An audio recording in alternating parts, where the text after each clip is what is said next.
Prólogo. El problema de la vida consiste en aprender a vivirla. Es como el problema de sumas y restas para el escolar. Toda dificultad desaparece cuando aprende y domina las técnicas. Los problemas de la vida, ya sean sociales, políticos o religiosos, crecen y se hacen fuertes en la ignorancia y el miedo. A medida que los individuos los resuelven, estos desaparecen. La humanidad se encuentra actualmente en la dolorosa etapa del aprendizaje. Enfrenta diariamente los problemas que acarrea su ignorancia. A medida que los hombres aprendan a vivir rectamente, aprenderán a dirigir sus fuerzas y facultades hacia la sabiduría. Los problemas de la vida se resolverán correctamente y traerán prosperidad. James Allen. Capítulo 1. El mundo interior de los pensamientos. El hombre forja su felicidad y miseria. Este principio no es impuesto de manera externa. Es más bien una característica innata del ser humano. Su causa no proviene de la divinidad ni de la maldad, sino del pensamiento. Los pensamientos son los efectos de los actos, y los actos son el lado visible de los pensamientos. La mente determina la conducta, y de la conducta provienen esas reacciones llamadas felicidad e infelicidad. Siendo esto así, se deduce que, para alterar las reacciones negativas, uno debe alterar el pensamiento. Para transformar la miseria en felicidad, es necesario cambiar de mentalidad y de comportamiento. Cuando se realiza este cambio, se experimenta el efecto opuesto en la mente y en la vida. Un hombre no puede ser feliz si piensa y actúa egoístamente. De igual manera, no puede ser infeliz si piensa y actúa de manera desinteresada. Donde esté la causa, allí se manifestará el efecto. El hombre es incapaz de anular los efectos, pero sí puede modificar las causas. Le es posible purificar su naturaleza y remodelar su carácter. El autocontrol es un gran poder que, con la práctica, genera muchas satisfacciones futuras. Cada hombre está limitado por sus pensamientos, pero es capaz de ampliar las fronteras de su mente. Si se esfuerza, puede alcanzar lo más alto. Puede abstenerse de pensamientos oscuros y odiosos y abrigar ideas positivas, optimistas. Los hombres viven en ambientes abyectos o positivos, de acuerdo a la naturaleza de sus pensamientos. Según lo conciban, su mundo es oscuro o estrecho. La matiz de sus pensamientos es el que determina la realidad que los rodea. Piensa en el hombre suspicaz, codicioso. Todo le parece pequeño, mezquino y lúgubre. Como no tiene grandeza en sí mismo, no ve grandeza en ninguna parte. Más allá de sí mismo, es incapaz de reconocer cualquier indicio de nobleza. Incluso sus creencias religiosas son codiciosas y fácilmente sobornables. Como juzga al resto de acuerdo a su perspectiva personal, considera que cualquier acto bondadoso o de altruismo esconde un trasfondo mezquino. Piensa ahora en el hombre de mente desprevenida, generosa o magnánima. Qué maravilloso es su mundo interior. Es consciente de la nobleza y belleza de las personas y cosas que le rodean. Reconoce la autenticidad de las personas porque él mismo se siente auténtico. A su lado, los mezquinos se sienten deslucidos, amenazados, o incluso inspirados por su comportamiento, el cual toman como un ejemplo. El bondadoso y el mezquino, aunque muy diferentes en corazón y mente, conviven en el mundo. Sus conciencias abarcan principios contradictorios. Sus acciones son el reverso de la otra. Cada uno contempla un orden de cosas diferente. Sus mentes están separadas y, como círculos separados, nunca se mezclan. Para uno, el mundo es una cueva de ladrones. Para el otro, es la morada de la belleza.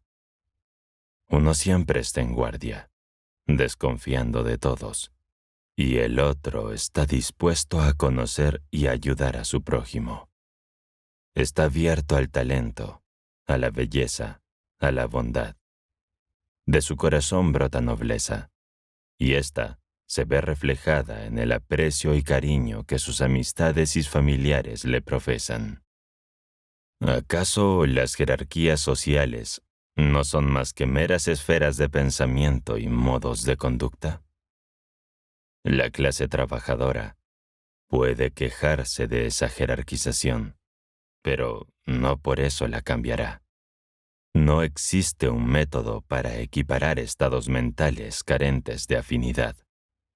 Aquellos que cumplen con la ley y aquellos que no, permanecerán eternamente divididos, no por odio ni por orgullo, sino por diferencias en su inteligencia y comportamiento. Los individuos groseros están excluidos del grupo de personas cultas por una barrera infranqueable, que muchas veces proviene de su propia mentalidad. La felicidad no se gana a la fuerza, sino con el cumplimiento de los principios. Un delincuente busca la compañía de otros delincuentes. La persona recta, íntegra, busca la compañía de sus iguales. Todos los hombres son espejos de sí mismos. Al mirar el mundo y a los demás, los hombres se ven reflejados. Cada hombre se mueve en un círculo limitado de pensamientos, y todo lo que está fuera de ese círculo resulta inexistente. Solo conoce a aquello en lo que se ha convertido. Cuanto más estrecho es el límite, más convencido está el hombre de que no existe ningún otro límite. Lo menor no puede superar lo mayor, y es imposible que una persona pueda conocer a fondo a un colectivo. El conocimiento viene mediante el crecimiento. El ser humano va adquiriendo conocimiento a través de la experiencia. Este conocimiento se va ampliando a medida que se relaciona con personas virtuosas y de conducta intachable. Este proceso es como un círculo, donde el hombre se mueve y conoce los círculos más pequeños de los que proviene. Pero cuando alcanza la madurez y se relaciona con personas correctas, su sabiduría le muestra que hay círculos más grandes que desconoce. Los seres humanos, al igual que los estudiantes, se encuentran en diferentes niveles según su nivel de ignorancia o conocimiento. Para un estudiante de primer grado, su plan de estudios es un misterio, pero conforme estudie y desarrolle su aprendizaje, podrá comprenderlo. Al dominar y superar los niveles intermedios, finalmente alcanza un determinado nivel de aprendizaje. De manera similar, en la vida, quienes son egoístas no pueden entender a aquellos cuyas acciones son altruistas o elevadas. Sin embargo, pueden alcanzar esta conciencia aprendiendo a hacer lo correcto. Eso se llama crecer en pensamiento. Los pensamientos de una persona determinan lo ínfimo o elevado de su naturaleza. Cada uno se mueve dentro de su esfera de pensamientos, y esa esfera es su mundo. Pueden habitar un mundo que armoniza con su crecimiento, pero también pueden elevar sus pensamientos, perfeccionarse. Al buscar esta superación, rompen el caparazón del egoísmo y respiran aires más puros y expansivos. Capítulo 2. El mundo exterior de las cosas. El mundo se divide entre cosas y pensamientos. Lo interior se comunica con lo exterior.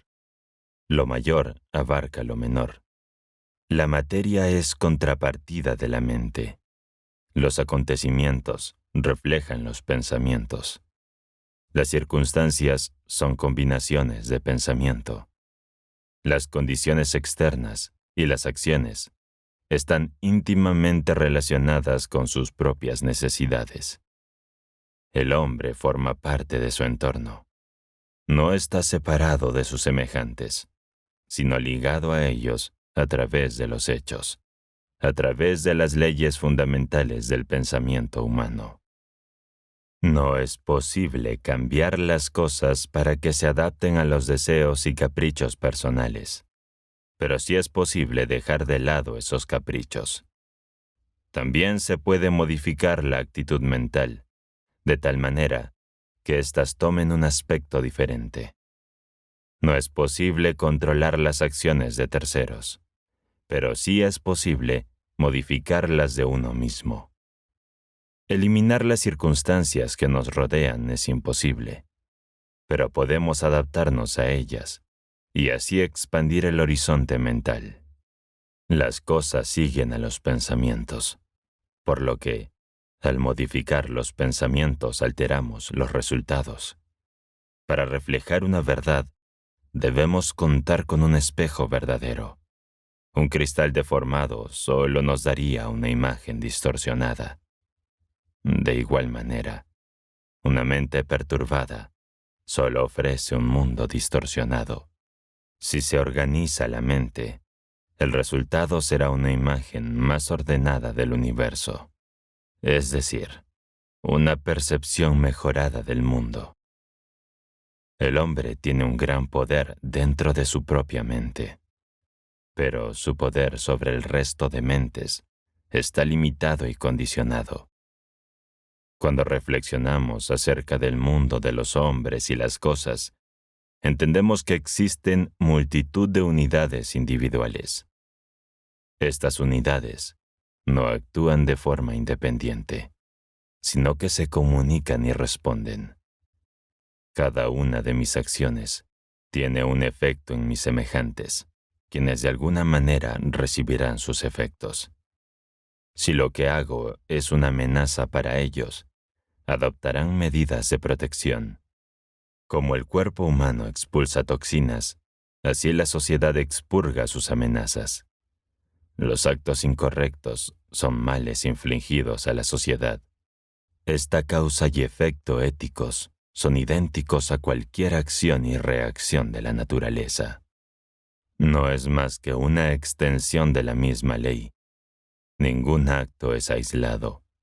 Su acción se comunica invisiblemente. Produce efectos positivos o negativos. Hay una gran verdad ética cuando decimos que cada pensamiento y acción son registrados y juzgados.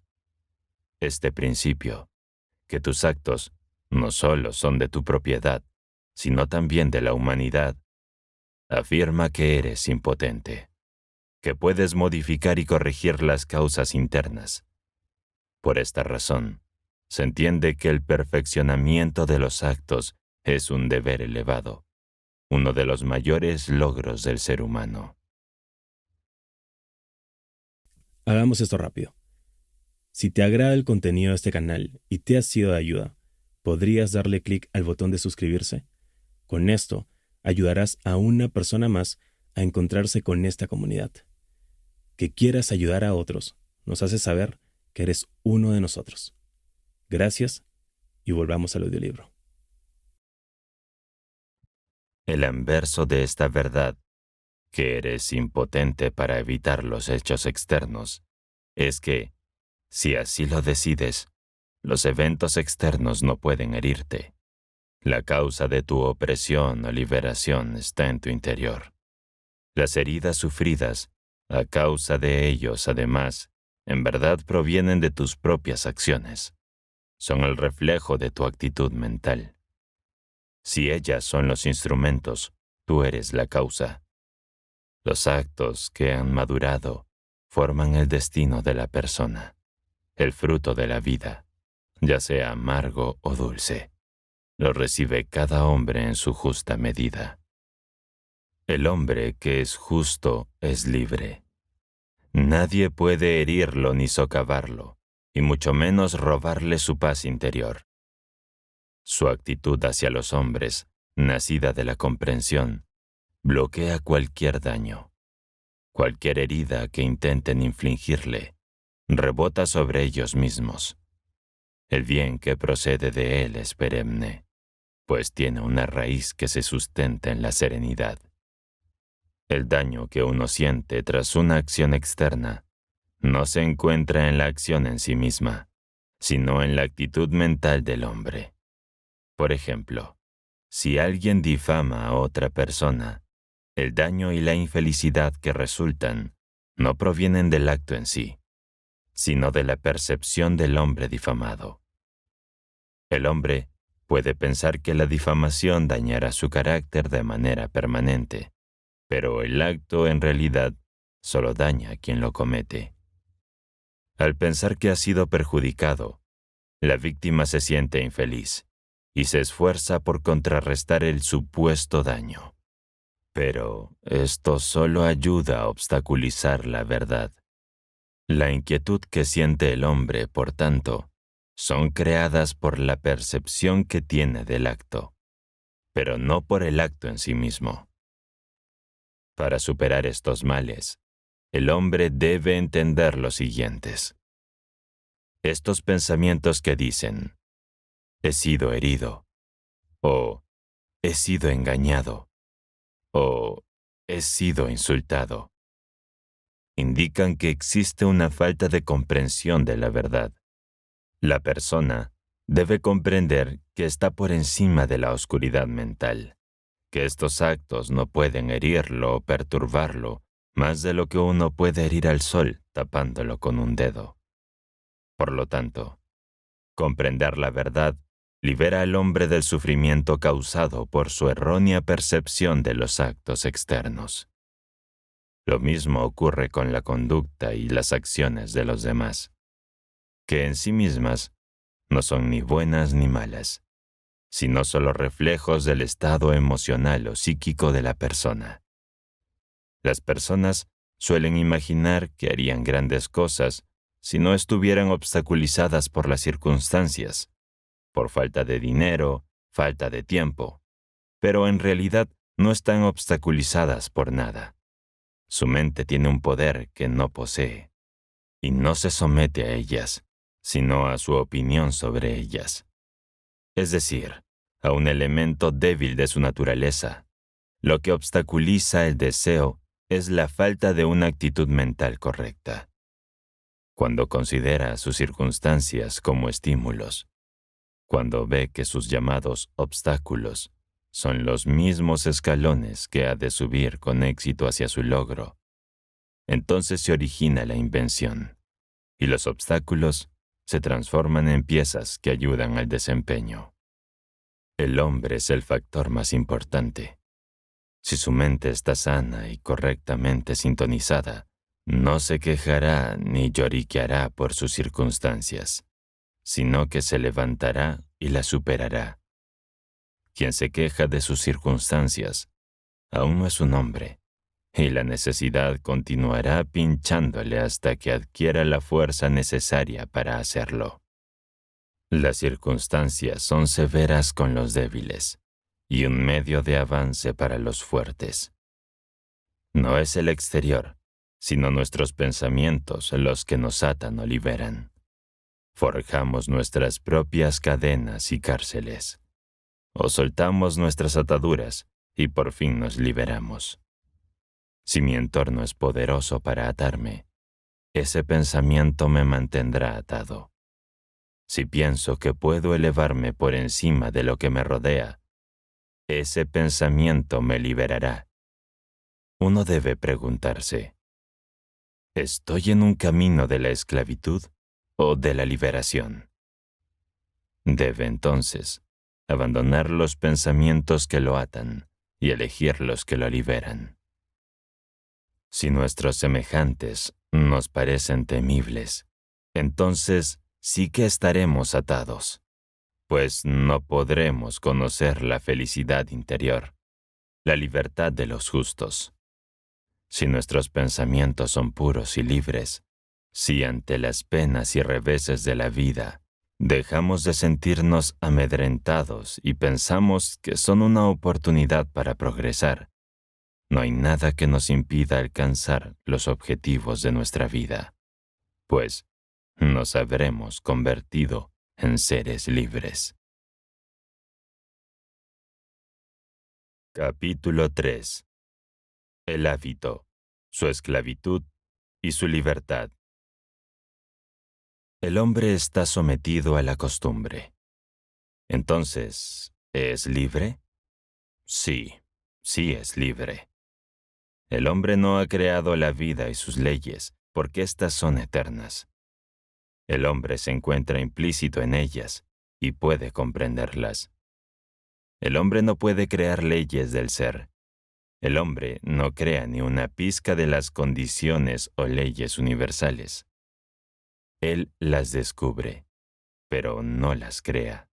Ignorarlas es lo que provoca el dolor del mundo. Desafiarlos es una locura y una manera de ponerse barreras. ¿Quién es más libre? ¿El ladrón que desafía las leyes o el ciudadano honrado que las obedece? ¿Quién es más libre? ¿El tonto que cree que puede vivir como quiera o el sabio que elige hacer solo lo que es correcto? El hombre es, en la naturaleza de las cosas, un ser de hábitos. Sin embargo, si puede alterar sus hábitos, no puede alterar la naturaleza, pero puede adaptarse a las leyes de la naturaleza. Ningún hombre puede alterar la ley de la gravedad, pero puede adaptarse a ellas. La utilizan, pero no la desafían. Los hombres no corren contra los muros ni flotan sobre los precipicios. Así como el hombre no puede evitar la gravedad, tampoco puede evitar sus hábitos. Así como los científicos conocen las fuerzas y las leyes físicas, los hombres se adaptan a las leyes de la naturaleza. El hombre sabio se adapta a las leyes naturales. El obtuso o necio las contradice. El hombre, lo repito, no crea leyes, ni las domina. Tan solo las usa y las obedece. El necio puede cambiar su condición si transforma o modifica sus hábitos naturales. No altera la ley, se altera a sí mismo. En lugar de ser tolerante con las leyes, obedece en todo su entramado. Al obedecer lo superior, domina lo inferior. El hábito sigue siendo el mismo, pero él cambia de malo a bueno por haberse adaptado a la ley. El hábito es repetición. El hombre repite pensamientos, acciones y experiencias una y otra vez, hasta que éstas se amoldan y subsumen a su ser. La facultad es el hábito fijo. La evolución es acumulación mental. El hombre actual es el resultado de millones de actos repetitivos. No está hecho. Se hace y sigue haciéndose. Sus elecciones predeterminan su carácter. El hombre se transforma en los actos que repite a diario. Sí, el ser humano es la acumulación de pensamientos y actos. Las características que manifiesta y sin esfuerzo son líneas de pensamiento hechas de manera automática. El fin del hábito es volverse, al final, inconsciente. Conforme se va repitiendo, va tomando completa posesión del individuo. Así sucede con todos los hábitos, sean buenos o malos. Cuando son negativos, se dice que el hombre es víctima de una mente viciosa. Cuando son buenos, se dice que tiene una buena disposición. Todos los hombres están, y seguirán estando, sujetos a sus hábitos. ya sean buenos o malos, es decir, sujetos a sus pensamientos y actos reiterados. Sabiendo esto, el sabio se somete a los buenos hábitos, ya que estos generan alegría, dicha y libertad. Someterse a los malos hábitos, en cambio, significa miseria, desdicha y opresión. La ley del hábito es benéfica, porque permite al hombre atarse a prácticas buenas, que le permiten hacer lo que es correcto de manera instintiva, sin mucho esfuerzo. Observando este automatismo, muchos han negado la existencia de la voluntad en el hombre. Hablan de él como si hubiera nacido bueno o malo, y lo consideran como un instrumento o herramienta de la naturaleza. El hombre es, en efecto, el instrumento de las fuerzas mentales, o para ser más exactos, él es esas fuerzas, que puede dirigir y reconducir. En una palabra, el hombre puede hacerse cargo de sí mismo, pero también es cierto que nace con un carácter determinado. Ese carácter es el producto de innumerables vidas, que lo han ido construyendo a base de elecciones y esfuerzos. No importa cuán indefenso se haya vuelto un hombre bajo la sujeción de un mal hábito, mientras preserve la cordura, reemplazando un mal hábito por uno bueno, su dominio de sí mismo le traerá una felicidad perenne. Cuando así lo desee, un hombre puede destruir y volver a construir lo que ha formado. Las personas no abandonan un mal hábito mientras lo consideren placentero. Es cuando les provoca sufrimientos cuando buscan la manera de abandonarlo, tratando de buscar algo que les ayude a superarse. Ningún hombre está indefenso. La misma ley por la que se ha convertido en un esclavo le permitirá convertirse en un soberano de sí mismo. Para saber esto, tiene que actuar de manera consecuente, es decir, abandonar las viejas líneas de pensamiento y conducta y adoptar otras nuevas y mejores. El hecho de que no lo logre en un determinado tiempo no debe desalentarlo ni consternarlo. Se necesita tiempo para establecer hábitos buenos y borrar por entero los viejos. La ley del hábito es cierta e infalible, y cualquier esfuerzo se verá coronado por el éxito. Si una mera negación puede convertirse en algo firme, con más razón no llegará a ser un pensamiento positivo. Un hombre solo es impotente frente a sus malos hábitos cuando se convence a sí mismo de que es una persona impotente. Si al mal hábito se añade un no puedo, el mal hábito permanecerá. Nada podrá ser superado mientras el pensamiento de impotencia prevalezca en el ánimo y la mente de la persona. El obstáculo no es el hábito en sí mismo, sino la creencia de que no puede ser superado. ¿Cómo puede un hombre superar un mal hábito mientras esté convencido de que es invencible? El hombre se esclaviza a los malos hábitos mediante sus pensamientos. No puedo contra mis defectos. Saca este pensamiento a la luz y notarás que solo es una creencia en el mal. Es decir, estás permitiendo mediante el pensamiento que el mal ingrese en tu vida. Que un hombre crea que no puede superar su mal obrar es someterse al mal, es abandonar y cerrarle todas las puertas al bien.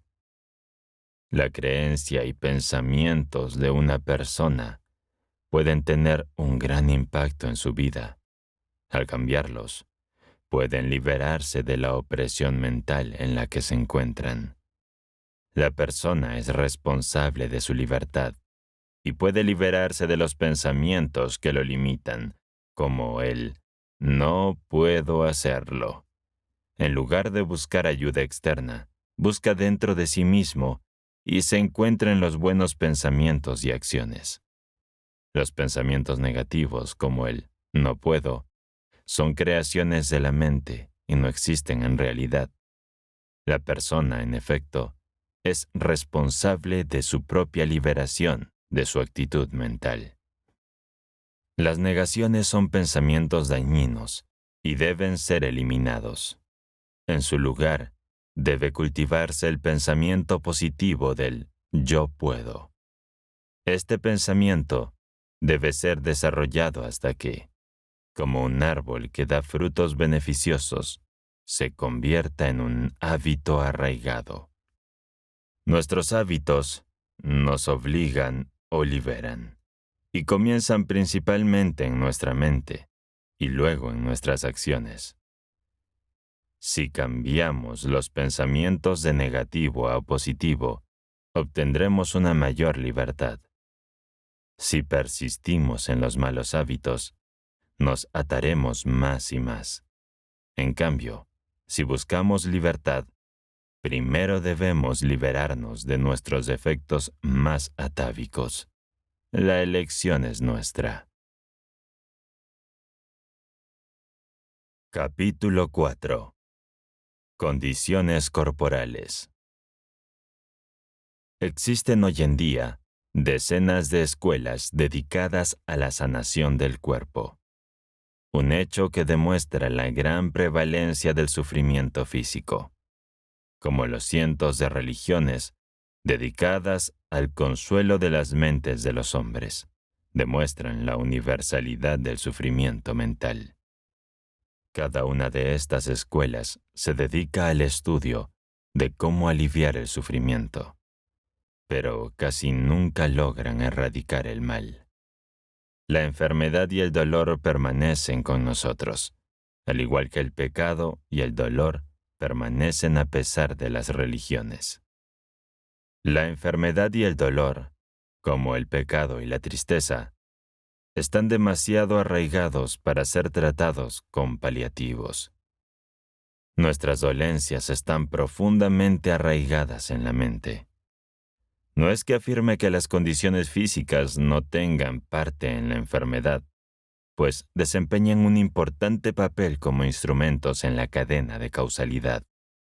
El microbio mortal se transporta a través de la suciedad, y la suciedad es, ante todo, un desorden moral.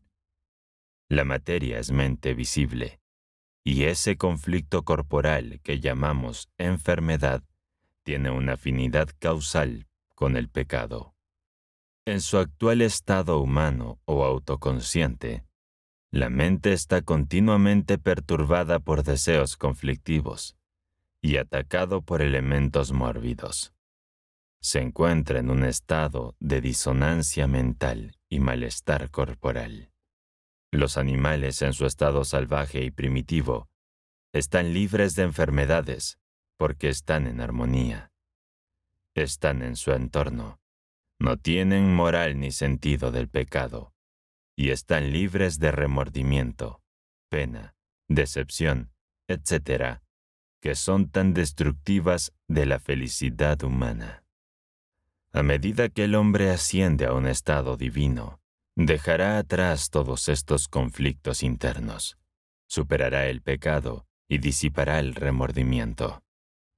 Restablecido el equilibrio mental, recuperará la armonía corporal, la plenitud, la salud.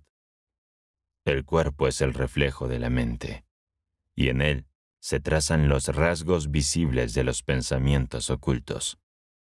Lo exterior obedece a lo interior, y el científico del futuro rastreará cada trastorno hasta ubicar su causa mental.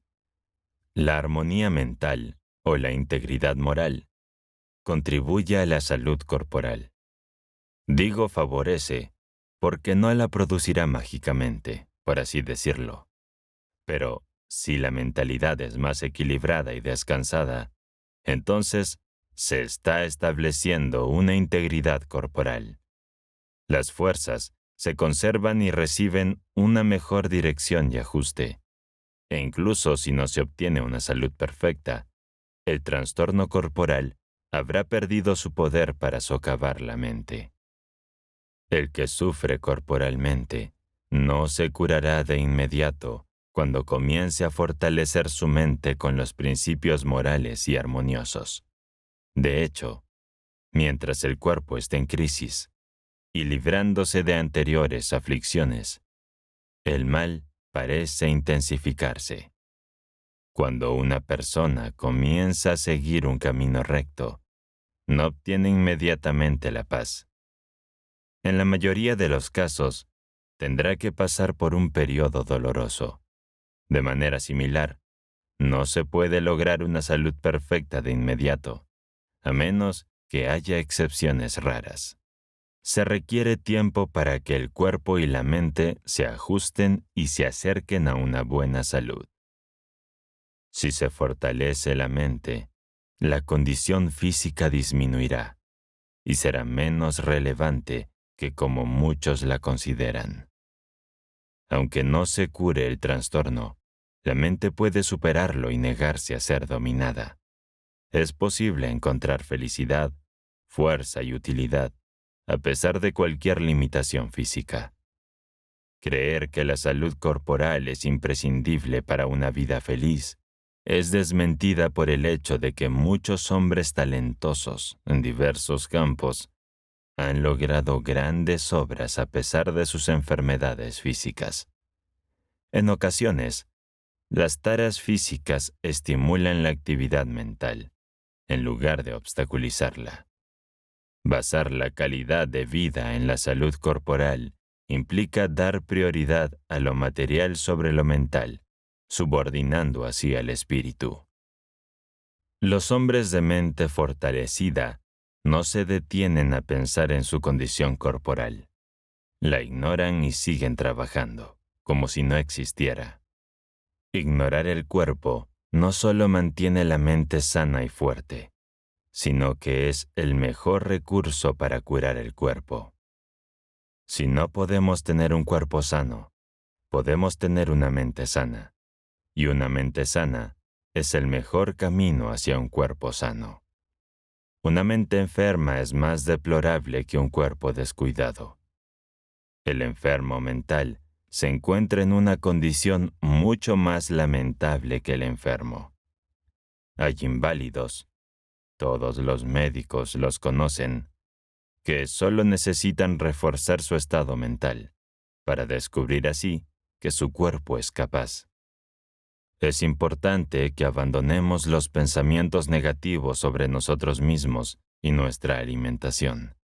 Aquellos que temen que los alimentos saludables les hagan daño, deben fortalecerse para alcanzar un cuerpo vigoroso.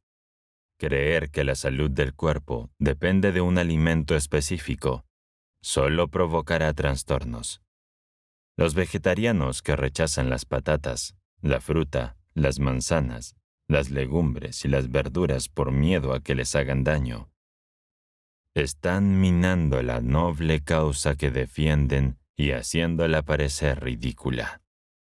Es erróneo creer que los alimentos naturales son destructivos, ya que su función es mantener y preservar el cuerpo, no lo contrario.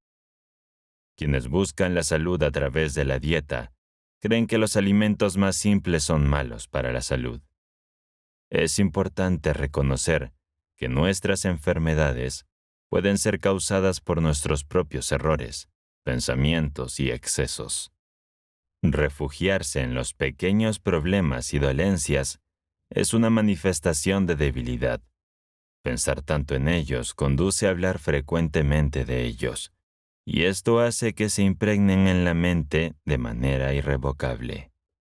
Es más conveniente reflexionar en la felicidad y la salud. Es mejor hablar de ellas, y también es mucho más agradable. Los principios éticos son la base de la salud y la felicidad. Son controladores del comportamiento y se aplican a cada aspecto de la vida. Si se unen y se comprenden, obligan al individuo a reorganizar su vida en cada detalle. Así como regulan la dieta, eliminan la excesiva preocupación por la comida y los antojos innecesarios. Cuando la salud mental está equilibrada, se elimina la autocompasión. Entonces los alimentos naturales se ven como lo que son, nutritivos para el organismo. Así, las condiciones corporales nos llevan de vuelta a la mente, a aquellas virtudes morales que la fortifican. Lo correcto es lo corporalmente correcto. Si se reemplazan los detalles de la vida por fantasías momentáneas, se corre el riesgo de sumergirse en la confusión. Por otro lado, si se disciplinan los principios morales, se observa cómo los detalles encajan en su lugar y orden. Solo a los principios les es permitido percibir el orden moral. Solo con ellos está el poder de ordenar todos los detalles. Son como el imán que atrae y polariza el acero. Mejor que curar el cuerpo es elevarse por encima de él, ser su amo y no dejarse tiranizar por él. Es mejor no excederse en complacerlo y nunca anteponer sus exigencias a la virtud. En una palabra, esto es mejor que curarse corporalmente. Es una fuente permanente de vigor y reposo espiritual. Capítulo 5. Pobreza. Muchos de los hombres más grandes de la historia han adoptado la pobreza para materializar sus más elevados propósitos. ¿Por qué entonces se considera la pobreza como algo terrible? ¿Por qué estos grandes hombres consideraron la pobreza como una bendición y en cambio se la juzga como una plaga hoy en día? La respuesta es clara. Desde un punto de vista, la pobreza está asociada a una nobleza de espíritu libre de toda maldad, que la eleva y la hace parecer más atractiva y honorable, por lo que miles de personas la adoptan o la imitan. Desde otro punto de vista, la pobreza se asocia con lo mezquino y repulsivo, con el fanatismo, el vicio, la suciedad, la pereza, la deshonestidad y el crimen. ¿Cuál es el mal principal? ¿La pobreza o el pecado? La respuesta es evidente. Es el pecado. Si el pecado se asociara con la pobreza, ésta no se consideraría negativa ni dañina. Dejaría de ser considerada un enorme mal y se convertiría en un ideal de vida. Confucio puso a uno de sus discípulos más pobres como ejemplo de virtud. Este discípulo vivía de agua y arroz y dormía en un cuchitril. Nunca se quejaba de su condición. La pobreza no puede socavar un carácter noble, solo puede mejorarlo. Las virtudes del discípulo resplandecían justamente por estar engarzadas a la pobreza, a la austeridad. Es común, durante las reformas sociales, considerar la pobreza como la causante de todos los males que azotan a la sociedad. Sin embargo, en lugar de encontrar una solución, culpan a los ricos como los primeros causantes de la escasez o miseria.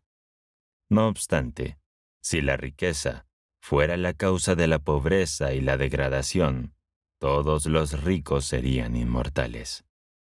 Un malhechor cometerá el mal en cualquier circunstancia, sea rico o pobre. Un forjador del bien hará el bien en cualquier circunstancia. El mal está esperando su oportunidad. Hay personas que lo realizan y otras que no. Estar descontento con la situación económica no es lo mismo que ser pobre. Muchas personas se consideran pobres a pesar de tener ingresos altos. Imaginan que su aflicción es la pobreza, pero su verdadero problema es la codicia. La pobreza, muy a menudo, está más en la cabeza de la persona que en su bolsillo. El hombre sediento y siempre insatisfecho de dinero siempre será pobre. Un avaro puede ser millonario, pero es tan pobre como cuando no tenía un céntimo.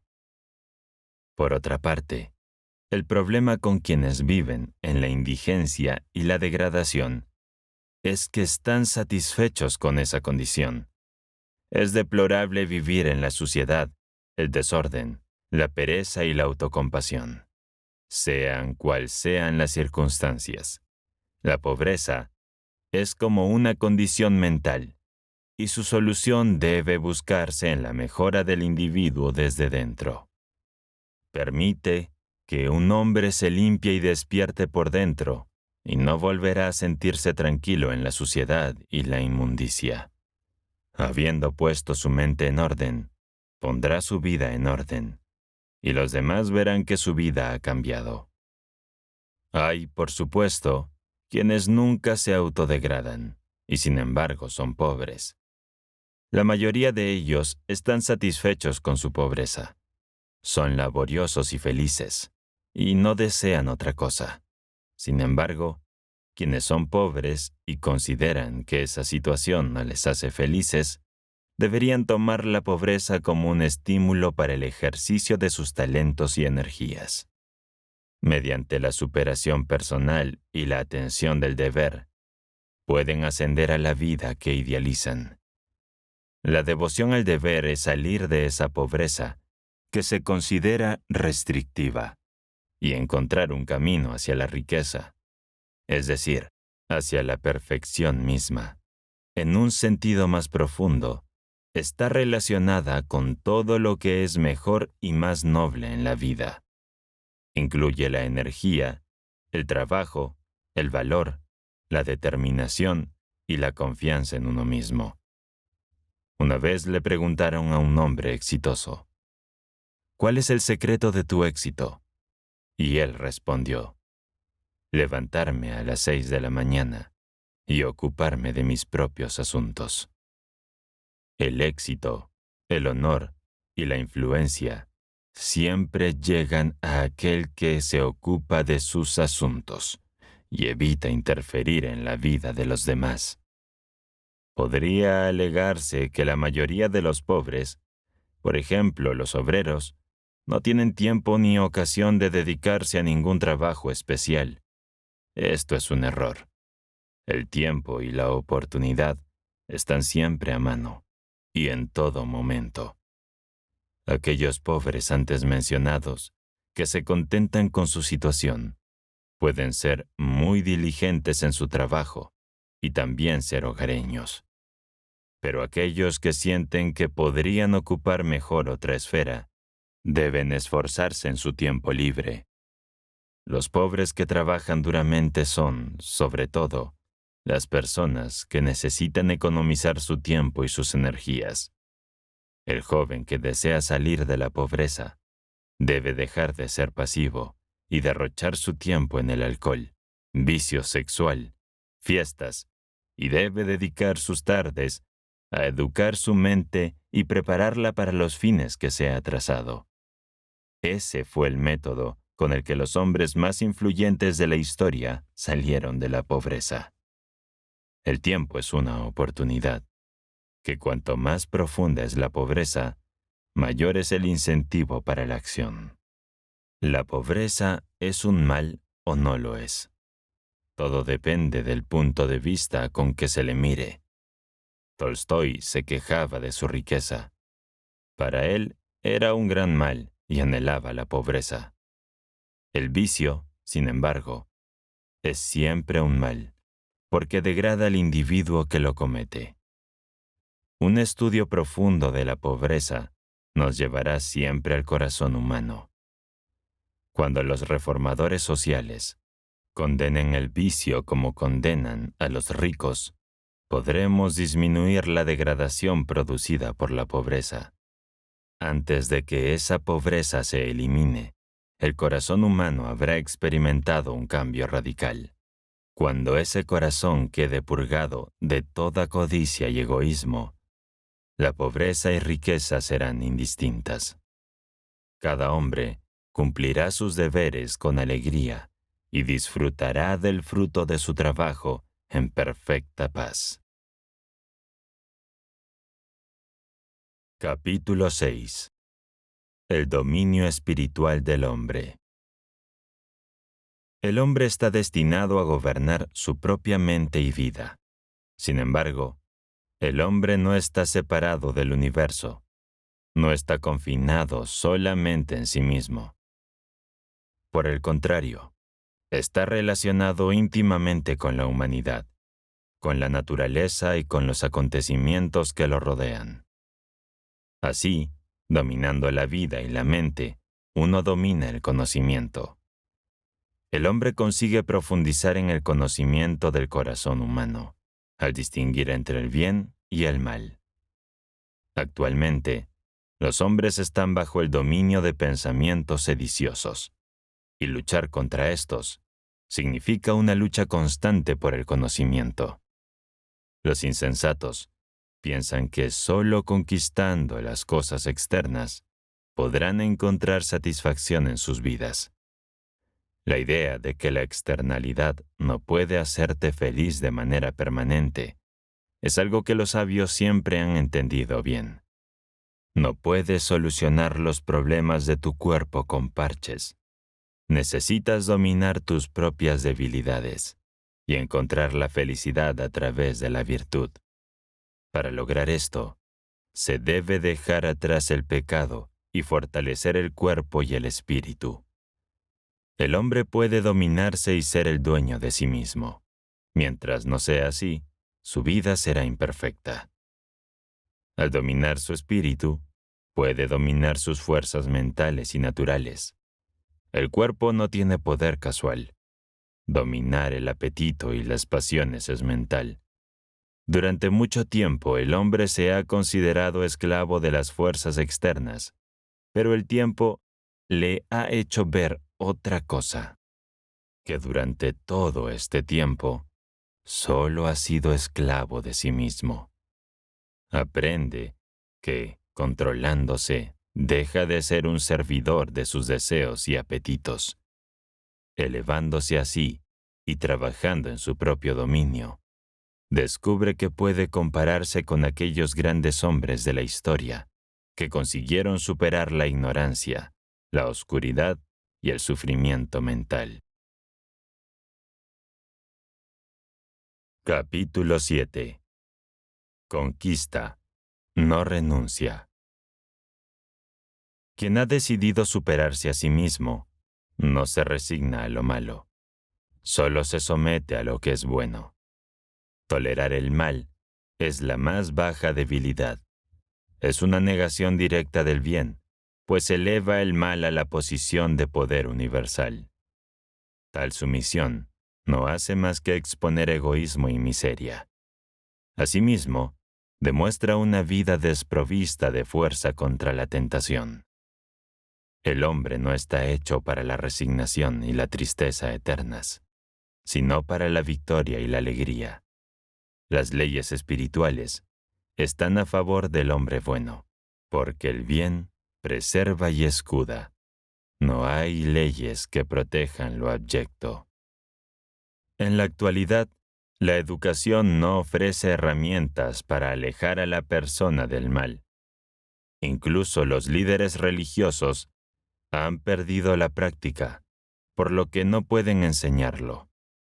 Las personas fortalecen su moral debido al estrés y las luchas de la vida. Sin embargo, llegará un tiempo en que formar el carácter será una parte importante de la educación de los jóvenes. Ese será el momento en que la formación del carácter será la característica principal de la religión. Todo consiste en dominar la mente sobre el mal, el cuerpo y las circunstancias. Esta es la enseñanza de los líderes espirituales en todas las épocas. Es la doctrina de la verdad. Si deseas agregar este libro a tu biblioteca, dejaremos los enlaces en la descripción. También puedes seguir nuestro canal principal, Auviblio. Gracias y nos vemos en la siguiente página.